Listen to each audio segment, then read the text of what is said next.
I'm not here to declare that we've won, but I am here to report when the count is finished, we believe we will be the winners. Too close to call. The race for the White House tightening up. The new numbers coming in from key states overnight. We want the law to be used in a proper manner. So we'll be going to the U.S. Supreme Court. We want all voting to stop. Ending the vote count, President Trump's legal battle to make it happen, and if it's even possible. You're watching News Channel 20, live with Justin Carter, Brittany Hardaway, and Storm Team Weather with meteorologist Brian Sherman. I feel like it's one of the first semi-normal days. There was a lot of excitement the last couple days. Yes, I feel like I just haven't been able to sleep because there's just so much going on, especially in the news world. I know. We've been putting Brian off at the start of the forecast. We had to boot him for the last couple days. We sure did. You know what? The weather has been quiet, so I've been very happy to take a back seat. This is like the news department's severe weather day when I kind of take over the show when we get through election day, and it looks like the quiet weather we've had the past couple of days will be continuing as we head throughout the rest of the week. Overnight last night, we have had some cloud cover work into the region with some breaks in some of that cloud cover heading into the early morning hours this morning. And I'm expecting the cloud cover to move out of the region with plenty of sunshine late this morning and heading into this afternoon. Partly cloudy skies right now at Springfield Capitol Airport, 55 degrees. Thanks to a south-southwest wind at about 11 miles an hour, continuing to keep us onto the mild side of things with that cloud cover this morning. Low 60s by mid-morning, upper 60s to near 70 by lunchtime. On our way into the low 70s this afternoon before we do have rain on the way by the time we get to early next week. Details in your full Storm Team forecast coming up in just a few minutes. All right, Brian, thank you. On to the national headlines now. A race everybody's talking about. Joe Biden leading in the quest for 270 electoral votes. Yeah, let's go ahead and take a live look at where the race stands right now. According to ABC News, Joe Biden with 253 electoral votes after wins in Michigan and Wisconsin on Wednesday, both very big wins for him. Also, President Trump has 214 right now. Mail-in ballots are a major factor in 5 battleground states that are just still too close to call. And millions of those ballots still being counted right now. Arizona, North Carolina, Georgia, Nevada, Pennsylvania. Those workers are working hard. Sure are. ABC's Faith Abube is following every step of this very historic election, and she joins us now from Washington with the latest. This morning, the counting continues with former Vice President Joe Biden saying he sees victory ahead. I'm not here to declare that we've won, but I am here to report when the count is finished, we believe we will be the winners. Biden eating into Trump's lead in Pennsylvania, claiming he'll flip Arizona blue. Projections now show he's likely to win in Michigan and Wisconsin, and he's just 17 electoral votes shy of the presidency. His campaign setting a record for most votes for any presidential candidate. We've won with the majority of the American people.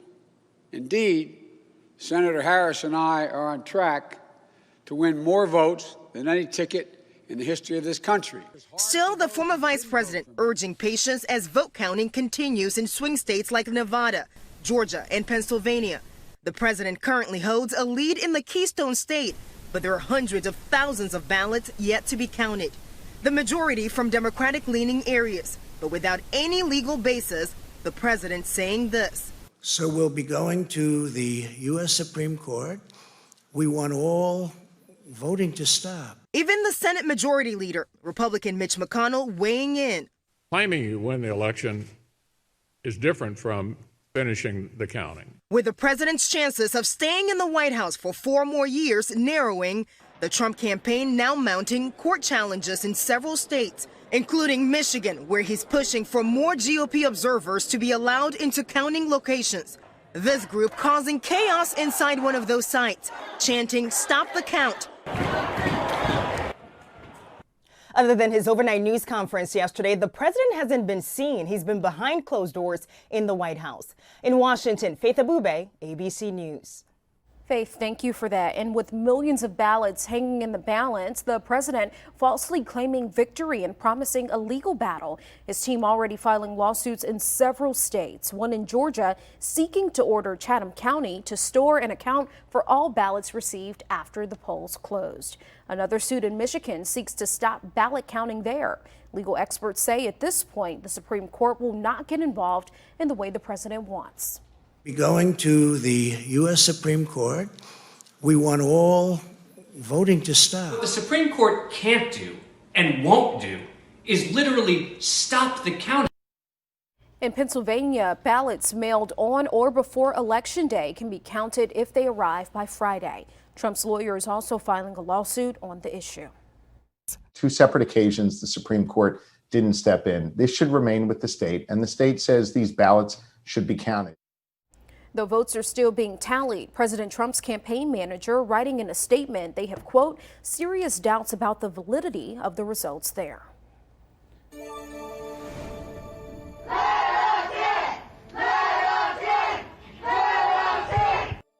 Yeah, protests flaring up in Phoenix, Arizona as workers count the ballots this morning. Some supporters of President Trump claiming that there's been some miscounting going on. They were claiming that ballots used with Sharpie pens were being disqualified. This is all a theory, though. It started floating around yesterday, but election officials say it's simply not true. Sheriff's deputies, though, standing in tactical gear outside the recorder's office. In Las Vegas, pro-Trump supporters want their voices heard as Nevada's ballots are still being counted.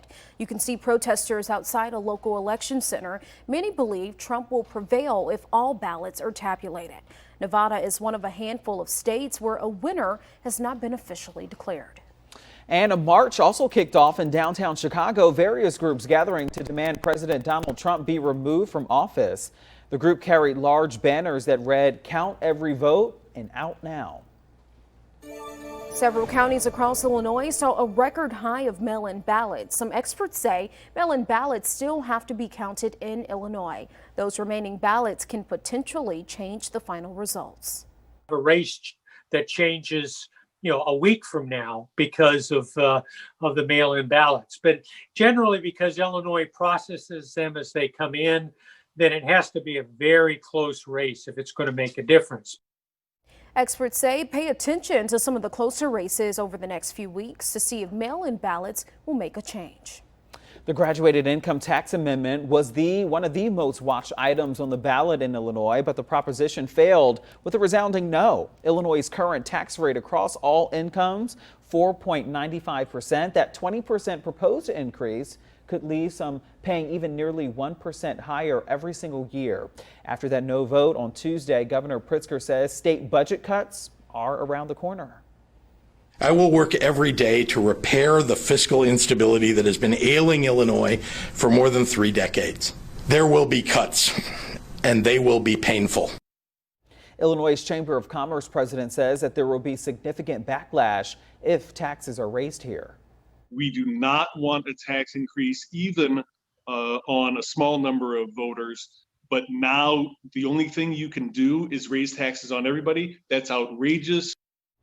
The vote on the income tax proposition, 45% yes, 55% no. Capital City Watch, Springfield city leaders cracking down on mask mandates. This comes as COVID-19 cases surge and we're starting to see more restrictions. News Channel 20's Noelle Ford live in Springfield for us with what council members plan to do. Noelle, good morning. Well, good morning, Brittany. You could now face a fine in the city of Springfield for not wearing a mask. This was passed at last night's city council meeting. Ward 2 Alderman Sean Gregory says the fine is $50 for people who won't comply and $250 for businesses that don't enforce it. The council said it will be enforced not only at bars and restaurants, but at places like gas stations and chain stores as well. And they hope this fine will lower COVID-19 cases in our area and slow the spread. It's important to be leaders and, especially with the mask ordinance and move in that direction. So hopefully we'll be able to reach out to other county public health departments, other cities.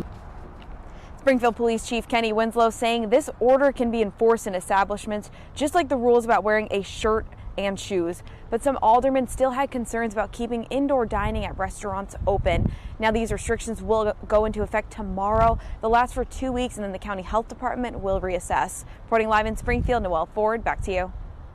All right, Noelle, thank you. Still ahead on Sunrise at 6:09. Issues mounting at IDES. A closer look at just how many calls the agency has gotten during this pandemic. Plus, still no relief funds for Springfield small businesses. What's holding up that distribution process? Brian. And Brittany, we had plenty of sunshine the past couple days. Today will be no exception, although we have had some cloud cover working in overnight last night into early this morning. We'll talk about how high the thermometer is going to go with that sunshine and our next chance of rain heading our way. Your full forecast coming up in just a few minutes.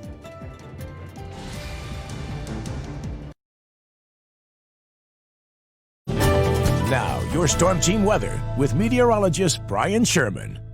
And good Thursday morning, everyone. After plenty of sunshine the past few days, a little bit of cloud cover rolled in late last night, overnight into early this morning. We have seen a few breaks between some of the clouds early this morning as well. And I think what cloud cover we do see early today will give way to plenty of sunshine late this morning and heading into the afternoon. Partly cloudy skies right now at Springfield Capitol Airport, but on the mild side of things, 55 degrees thanks to a south-southwest wind at about 11 miles an hour. We have a very weak upper level disturbance working through the Midwest this morning from portions of Minnesota down through Iowa into portions of western Missouri and eastern Oklahoma. Cloud cover off to the east from Wisconsin down through Illinois and Indiana, portions of Kentucky and Tennessee as well.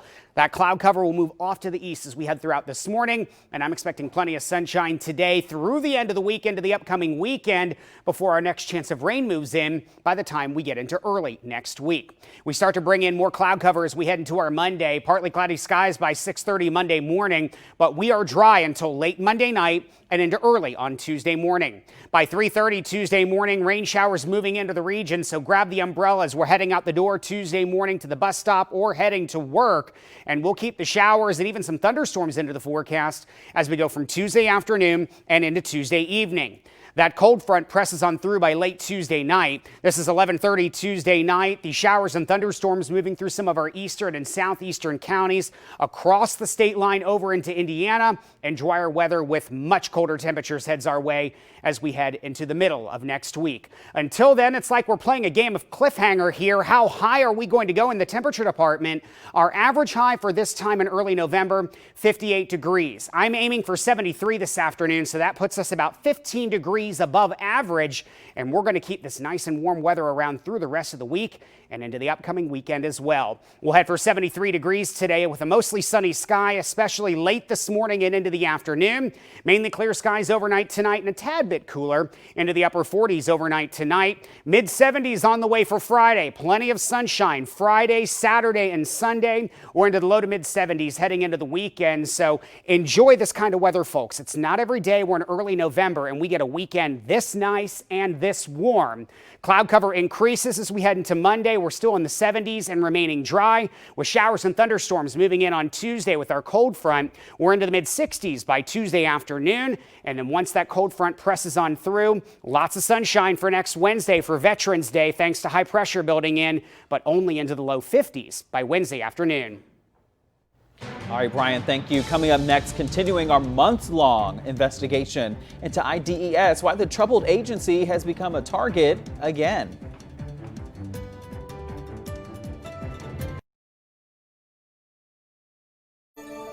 All right, let's go live right now. A live look at where the presidential race stands right now. Joe Biden currently leading in the fight for 270 electoral votes. Joe Biden, 253 electoral votes. President Trump right now, 214. Now, this is something new just within the last 15 minutes. We're getting some new numbers from Georgia right now. Another batch of votes that just came in from one of Georgia's largest counties is Fulton County. They reported results, 8,000 additional ballots just in. It means that Trump's lead in the state just narrowed from more than 30,000 at midnight to just more than 18,500, something we'll be watching closely. Over 86 million calls fielded from IDES since the start of the pandemic 9 months ago. News Channel 20's Matt Roy explains why that number is significant. The pandemic has left hundreds of thousands of Illinoisans out of work. So of course, IDES is going to get a lot of phone calls. But this year, the amount of inbound calls that they've received is over 1,500% higher than last year. From January 1st to October 13, 2019, IDES took more than 5.5 million inbound calls. In the same time this year, the number skyrocketed to more than 86 million. That equals a year-over-year increase of more than 1,550%. In a statement, IDES said during most weeks in April, May, and June, we received well over 1 million calls per week. In May alone, we received over 6.2 million calls. Not only did they receive millions per week, but this year they averaged around 301,000 calls inbound per day, up from around 19,000 per day in 2019. Representative Mike Murphy says the numbers don't surprise him. It's a huge number. Everyone said from the very beginning, they've been up against it. I mean, just because you get 86 million phone calls doesn't mean people should go months without getting a resolution or their call returned from IDES. Butler says one way that the department can lower the amount of calls that they receive is to open up their offices for in-person visits again, just like the Secretary of State's offices have done already. The area that we don't hear a lot of complaints about is with the Secretary of State office, who has opened up their offices to the public so the public can go in. IDES says they're doing everything they can to become more efficient to help the public of Illinois, and that includes starting to look at opening up their offices once again. In Springfield, I'm Matt Roy, News Channel 20. Matt, thank you. The massive amount of calls prompted IDES to institute the callback-only model back in July. To date, the city of Springfield has yet to distribute a single dime in relief funds for small businesses across the city. Local leaders speaking out about this. Republican State Representative for Springfield, Tim Butler, weighing in, saying the relief funds are crucial to small businesses trying to stay afloat amid the lingering economic impact of COVID-19. He says there's no excuse for what's going on right now. There's really no reason why any governmental entity should be holding up funding. We need to make sure that this stuff gets done. We're told the city's Office of Planning and Economic Development is still working on creating an application and a distribution process. Now, your Storm Team weather with meteorologist Brian Sherman. And good Thursday morning, everyone. After plenty of sunshine the past couple days, some cloud covers worked in late last night, overnight, and early this morning.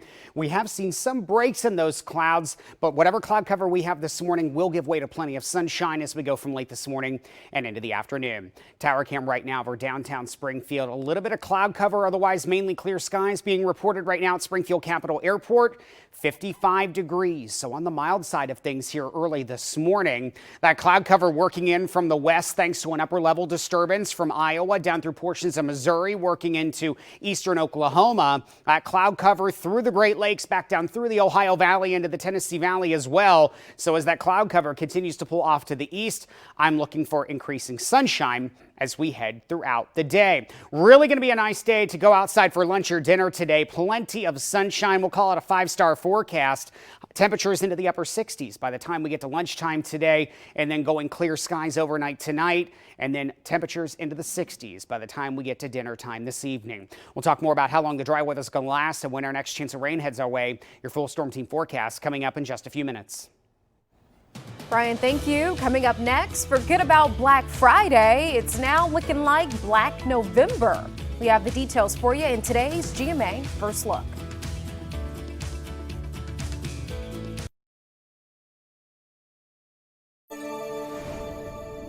In this morning's GMA First Look, the legal fight just beginning in the battlegrounds. The Trump campaign filing a stack of lawsuits amid a tense race for the White House, with mail-in ballots taking center stage. In Michigan, the president's team filing suit to stop ballot counting. In Wisconsin, the Trump team demanding a recount, writing in a statement that there are, quote, serious doubts about the validity of the results. And in Georgia, the campaign is seeking to order Chatham County to store and account for all ballots received after the polls closed. The legal strategy seems to boil down to this: stopping the count in places where Donald Trump is ahead, Pennsylvania, continuing to count or counting again in places where he is behind. And coming up at 7 a.m., the latest on the legal battle in Pennsylvania. With your GMA First Look, I'm Mona Kosar Abdi, ABC News, New York. Trending now, one of America's favorite treats gets its own day. That's right. Today's a day to celebrate National Donut Day. America eats, listen, 10 billion donuts every single year. What's your favorite donut? Oh, there it is right there. That Boston cream with that chocolate on top. That's Bob's favorite too. Bob's favorite too. I like a little old fashioned with maybe a strawberry frosted too. I like a strawberry frosted. Ooh, let's well, get into it then. I know. 31 donuts per person an American eats. The signature hole in the middle also is set to have been created to help donuts cook more evenly. Okay, and I know Brian likes those little munchkins too. Oh, the munchkins? The munchkins. I don't know, those little donut Yeah, the holes. little, you know. You know what I'm talking about. Dunkin' Donuts has them. Mellow Cream has them. Yeah. All right, well, so many people looking forward to the end of 2020. Advent calendars could be more popular than ever this holiday season. Aldi announced it is now selling a collection of more than 20 different Advent calendars in its stores. Your choices include wine, beer, or hard seltzer countdown calendars. And just in time for the holidays, Stouffer's, the brand famous for its frozen foods, is set to sell merchandise to its devoted lasagna lovers. Okay, Stouffer's has been dropping hints on social media about this. A quote, "Don't talk to me until I've had my mac and cheese" mug, a layer up sweatshirt, even a self-insulated lasagna fanny pack. It all launches November 17th. That one says, "Let's canoodle." Canoodle. I like That's it. cute. Everybody's getting into the merch business. A live look over the HSHS St. John's Hospital tower camera. 6:27 is your time. 6:30 is right around the corner. Brian Sherman with another check of that very nice forecast in store coming up.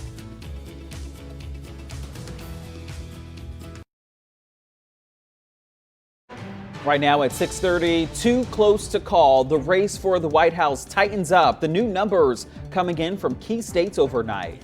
Plus, ending the vote count, President Trump's legal battle to make it happen, and if it's even possible. And protests across the country popping up, the demand that all votes must be counted for.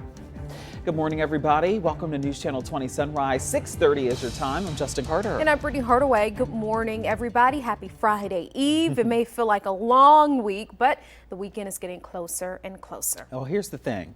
We've been saying it week after week. Is this going to be the last good stretch of weather? Right. Sarah was here the last time. I was like, I think this is it, Sarah. No. It's back again. No, and 70s. You know what? This is one forecast I'm really happy about just because it has been quiet all week with everything that's been going on in the elections. The weather has been nice and warm for those of you that want to put up those holiday decorations early. Looks like you're going to have plenty of time to do it through the end of the week and into the upcoming weekend. We have kept some of that cloud cover into the forecast overnight last night into early this morning. A few breaks also showing up overnight last night into early this morning right around Lincoln, then working over towards Champaign as well as Rantoul. And I'm expecting this cloud cover to give way to plenty of sunshine as we head into this afternoon. Partly cloudy skies right now at Springfield Capitol Airport, 55 degrees. A mild start thanks to a south-southwest wind at about 11 miles an hour. More sunshine the further we go on through the day. Low 60s by mid-morning, on our way to near 70 by lunchtime. 70s this afternoon before we do bring some rain heading our way by early next week. Details in your full storm team forecast coming up in just a few minutes. Brian, thank you. Right now, also, Joe Biden is leading in the quest for 270 electoral votes. Yeah, here's a look at where the race stands right now. According to ABC News, Joe Biden, you see here, with 253 electoral votes after big wins in Michigan and Wisconsin on Wednesday. President Trump has 214. And right now, mail-in ballots are a major factor in 5 battleground states. I know we're still waiting for Georgia, Pennsylvania, Nevada, just to name a few. And we warned you that it could happen. And here we are, more than 24 hours after the polls have closed in this country, and we still have no declared winner of the 2020 presidential election. That's what everybody's talking about right now. Let's go to our national correspondent, Christine Frizzell, who's in Washington. Good morning. Here's what we do know. Former Vice President Joe Biden has now received more votes than any presidential candidate in history, breaking the record previously set by Barack Obama. Yesterday, Michigan and Wisconsin were called for Joe Biden, decisions President Trump doesn't appear to accept, taking his concerns to the courts. As the counting continued, a clash of campaigns with competing messages delivered to a nervous nation. I'm not here to declare that we've won, but I am here to report when the count is finished, we believe we will be the winners. President Trump largely out of the spotlight Wednesday, but active on Twitter, including a tweet in which he, quote, claimed Pennsylvania, Georgia, and North Carolina, which hadn't been called by officials, and Michigan, which was called for Biden. We're going to win Pennsylvania, but they're trying to cheat us out of it. The Trump campaign announcing it's filing lawsuits in Pennsylvania, Michigan, and Georgia, an appeal over ballot observation. The observers can be 20 or 30 feet away, never able to see the ballot itself. Pennsylvania's governor denouncing the lawsuits. These attempts to subvert the democratic process are simply disgraceful. The Trump campaign also laser focused on the state of Arizona, called for Biden by the Associated Press Wednesday and Fox News more than 24 hours ago. But Biden's lead there has narrowed. Trump supporters even showing up in Phoenix as poll workers counted ballots inside. Meanwhile, with a narrowing path for President Trump, Joe Biden seems to be looking ahead, calling for calm. We, the people, will not be silenced. We, the people, will not be bullied. We, the people, will not surrender. My friends, I'm confident we'll emerge victorious.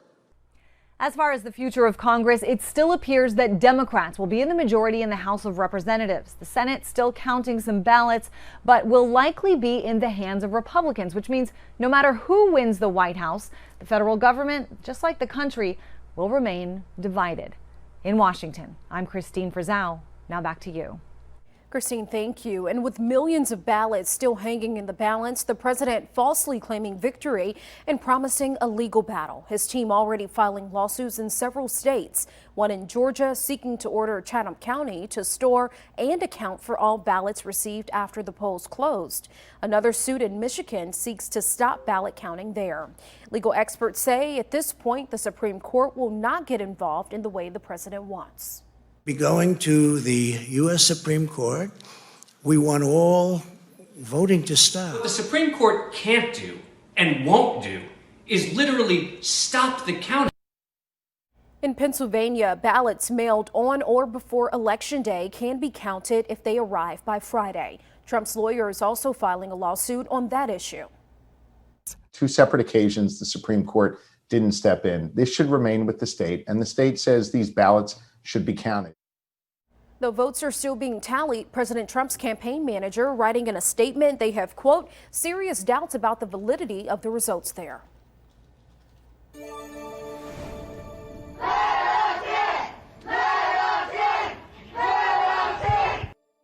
As you saw there, protests flaring up in Phoenix, Arizona as workers count the ballots this morning. Some supporters of President Trump claiming that there's been some miscounting.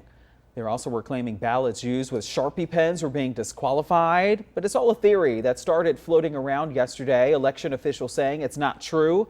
Sheriff's deputies are now standing in tactical gear outside the recorder's office. And in Las Vegas, pro-Trump supporters want their voices heard as Nevada's ballots are still being counted. You can see protesters outside of a local election center. Many believe Trump will prevail if all ballots are tabulated.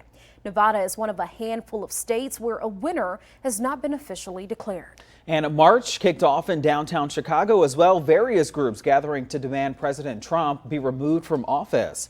The group carried large banners that read "Count every vote" and "Out now." Several counties across Illinois saw a record high of mail-in ballots. Some experts say mail-in ballots still have to be counted in Illinois. Those remaining ballots can potentially change the final results. A race that changes, a week from now because of the mail-in ballots, but generally because Illinois processes them as they come in, then it has to be a very close race if it's going to make a difference. Experts say pay attention to some of the closer races over the next few weeks to see if mail-in ballots will make a change. The graduated income tax amendment was also the most watched item on the ballot in Illinois, but the proposition failed with a resounding no. Illinois' current tax rate across all incomes is 4.95%. That 20% proposed increase could leave some paying nearly 1% higher every single year. After that no vote on Tuesday, Governor Pritzker says state budget cuts are right around the corner.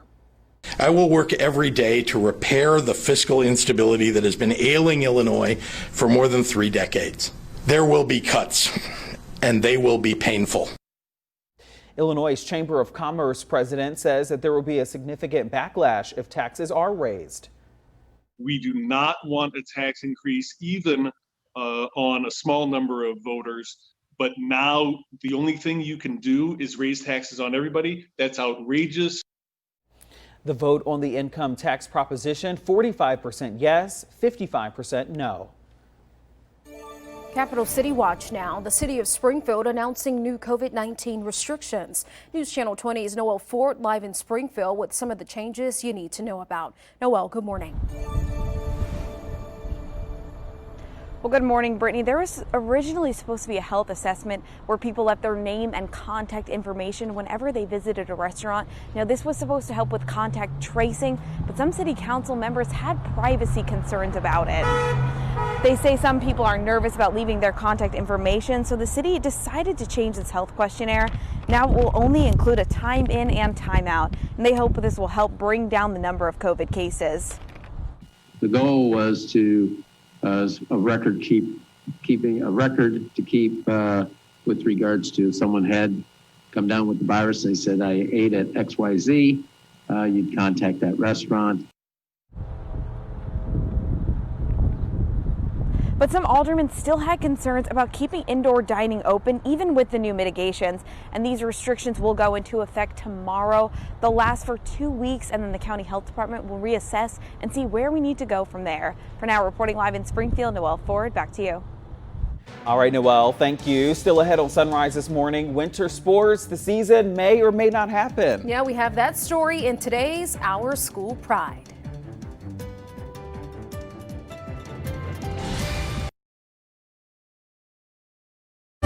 Now, your Storm Team weather with meteorologist Brian Sherman. And good Thursday morning, everyone. After plenty of sunshine the past few days, cloud cover working into the region overnight last night and early this morning. But we do have a few breaks showing up right around Lincoln and up toward Peoria, as well as towards Champaign and Rantoul. I do think this cloud cover will continue to move off to the east this morning, and we will see increasing sunshine as we head from this morning and into this afternoon. Partly cloudy skies right now at Springfield Capitol Airport. Mild 55 degrees starting off this morning, thanks to a south-southwest wind at about 11 miles an hour. That cloud cover, thanks to an upper level disturbance just off to our west this morning over the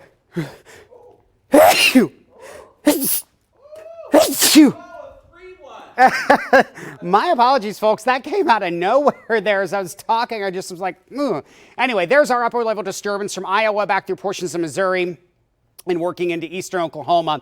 All that cloud cover pushing off to the east, and I do think we will see plenty of sunshine today and all the way through the end of the weekend before our next chance of rain moves in by early next week. 6:30 Monday morning, we'll go partly cloudy skies to start off the new work week, and we are dry until late Monday night and into early on Tuesday morning. 3:30 Tuesday morning, rain showers for the entire region, so we'll need the umbrellas heading out the door early on Tuesday morning, and we'll keep showers and even a few thunderstorms into the forecast as we go from Tuesday afternoon and into Tuesday evening. By 11:30 Tuesday night, that cold front pulling off to the east in some of our eastern and southeastern communities, so the rain ending late, and I do think some drier weather with much colder temperatures works into the region by the time we get to Veterans Day heading into the middle of next week. Until then, we're playing a game of cliffhanger. How high is the thermometer going to go? Our average high for this time in early November, right around 58 degrees. I'm heading for 73 this afternoon, so that puts us about 15 degrees above average.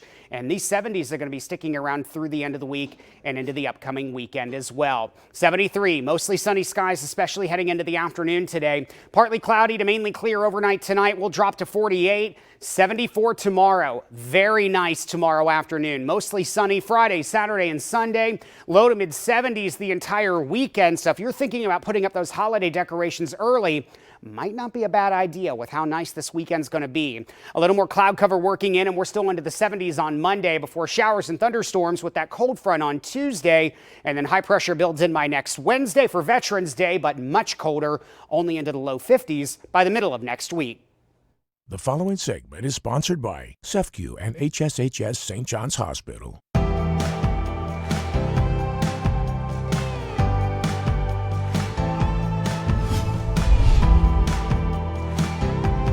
Well, right now it is unclear if there will be a winter sports season, but if there is, the Jacksonville Crimson's boys basketball team is ready for the competition. Our Alessandra Pontbriand has that story. Last season, the Jacksonville Crimsons introduced a new head coach. Now in his second year, head coach J.R. Dugan is expecting more from this team. It's my second year coming back as a head coach, and I think we made some great strides last year, and hopefully we can build on that. Last year, I think we lost a lot of close games. We lost, I think, 6 games by 3 points or less. This year, hopefully we can make some of those plays that we didn't make down the stretch and maybe win a couple of those close games. In 2019, Jacksonville finished the season 13-20 with only 3 wins in the Central State 8 Conference. Now with the proposed schedule from the IHSA, the Crimsons will only compete in conference and region games. This year, with mostly playing conference games, that's going to play a big part on how well we do during the season. CSA is hard, but I think we're pretty used to it, and I know every team is going to be a good battle every night, so I think we'll be ready. Drew Ezzard's one of 4 seniors on the roster. He knows Coach Dugan will rely on his class to lead the team. I think the seniors are definitely going to step up with this crazy world we live in and just be there for everybody and be good teammates. Like his teammates, Drew wants to win, and he feels his coaches can help create a winning mentality. Coach Dugan, he's a great coach, great assistant coach, Coach Bunner, and just all our coaches. I think they'll really help us, and they know what they're doing, and they'll help us a lot this year. For Our School Pride, I'm Alessandra Pontbriand. Yeah, the basketball season set to begin November 16th. The Jacksonville athletic director says the decision to play will be made by the superintendent and the Board of Education. Coming up on Sunrise, a spending plan in the works, and Springfield city leaders, they want your input.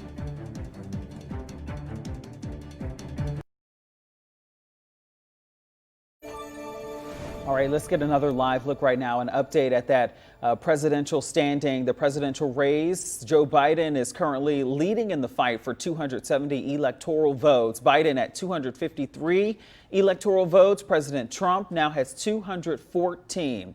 Also new this we learned that President Trump now holds onto his lead in Georgia by just now 18,000 votes. Trump has 49.6% of the vote, while Biden has 49.2%. There are about 7,500 votes left, though, to count in Fulton County, which is the largest county in Georgia. We'll be following this. Lots of developments coming up later today. To date, the city of Springfield has yet to distribute a single penny in relief funds for small businesses across the city. Local leaders are speaking out about this. Republican State Representative for Springfield, Tim Butler, weighing in, saying that these relief funds are crucial to small businesses trying to stay afloat amid the lingering economic impact of COVID-19. He says that there's no excuse for what's going on right now. There's really no reason why any governmental entity should be holding up funding. We need to make sure that this stuff gets done. We're told the city's Office of Planning and Economic Development is still working on creating an application and a distribution process. The city of Springfield held a public meeting on their plan to use federal grants. Springfield receives around $2 million of grant money every year. And over the course of 5 years, you're looking at about $10 million by 2024. However, the money can change depending on what Congress decides. Their primary purpose is to provide decent, affordable housing and suitable living environments for persons who are considered to be low and moderate income. The public has until November 9th to submit comments about the plan. Now, your Storm Team weather with meteorologist Brian Sherman. And good Thursday morning, everyone. After sunshine the past couple days, most of the region a little more cloud cover late last night, overnight, into early this morning. We do have some breaks in those clouds as well. So I am looking for the clouds to continue to move off to the east and plenty of sunshine heading our way as we head from late this morning and into this afternoon. Tower cam right now over downtown Springfield. You can see that cloud cover on the horizon early this morning. We are trying to get a little bit of that sunshine in with it. 55 degrees right now at Springfield Capitol Airport. So a mild start this morning than what we've had the past couple days. The cloud cover pulling off to the east thanks to an upper level disturbance off to the west over portions of Minneapolis, Minnesota, working down through Iowa into Missouri and portions of eastern Oklahoma. As this continues to push off to the east, the back edge of that cloud cover just off to the west. So I am anticipating the cloud cover to thin out as we head from this morning and into early this afternoon. So not going to be a bad day to get some of that outdoor dining today. 5 stars for lunch and dinner. Mostly sunny skies right around lunchtime today. High temperatures into the 70s this afternoon. We'll hit for the upper 60s by lunchtime. And then for dinner time tonight, really not too bad. Low 60s under a mainly clear sky. And then the dry weather sticks around into the upcoming weekend as well. We'll talk more about that and time out when that next round of rain moves in, and a final look at your 7-day forecast coming up in just a few minutes. All right, Brian, thank you. A live look over the HSHS St. John's Hospital tower camera as we head to break. 6:52. We'll be right back. You can now watch News Channel 20 wherever you go using Stir. It's an app that works on your phone, tablet, or connected TV, and it's free. Download the app today. That's STIRR. Stir. Stir is owned by a subsidiary of Sinclair Broadcast Group, the parent company of this station.